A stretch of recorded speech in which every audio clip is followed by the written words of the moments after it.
Басқа да ақпараттар. Ақмешіт адалдық алаңы жобалық кеңсесінің бастамасымен сыр елі адалдық мекені керуені жолға шықты.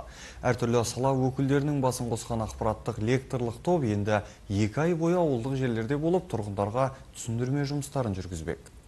Жібек жолы ойын-сауық орталығынан бастау болған керуеннің мақсаты жеңіл ұшынан жалғасқан жемқорлықтың алдын алуға үндеу, адалдық, имандылық секілді құндылықтарды насихаттау.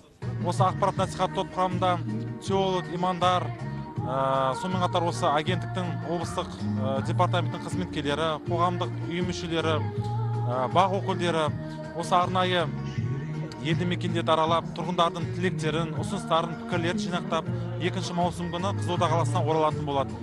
Енді жинақталған ұсыныстар мен пікірлерді зерделей отырып, осы сыбайлас жемқорлықты жою және тұрғындарға қолайлы ортаны қалыптастыру, мемлекет көрсететін қызметтің сапасын арттыру бағытындағы жұмыстарды өз деңгейінде жүзеге асыратын боламыз.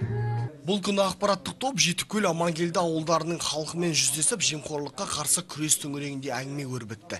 Теолог маман Мақтияр Оспанов дін тұрғысында жемқорлық аса ауыр күнә екенін айтып, ауыл халқын имандылыққа шақырды. Сондай-ақ ұйымдастырушылар ауыл мектептеріндегі адалдық дүкендерімен танысып, сәттілік тіледі.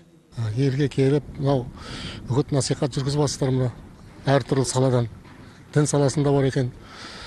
Сосын сыбайлас жемқорлыққа қарсы күрес жөнінде көптеген мағлұматтарды алдық. Өте жақсы нәтиже беріп отыр. Халық еліп, бұрыннан да айтылып жүрген сөздер, бірақ енді жаңадан келген топтарға біз өте риза болып қалдық. Бұл бір жалпы барлығы бір адалдықтан алыстап кетті деген дүние емес.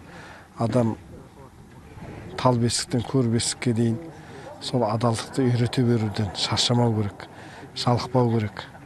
Әсіресе мына мемлекетшіл адамдар, ел жанды азаматтар, жастар осы бір адал деген дүниені ұғынса деген ағымыздан жарылып, барлығына осы үлкен ағалар, апалар ақылдарын айтып жатыр. Сыбайлас жемқорлықтың алдын алуға арналған аталмыш шара 2 айға жалғасады. Еламан Жаматов, Бекболат Әбденов, Қанат Махамбетов, Қызылорда телеарнасы.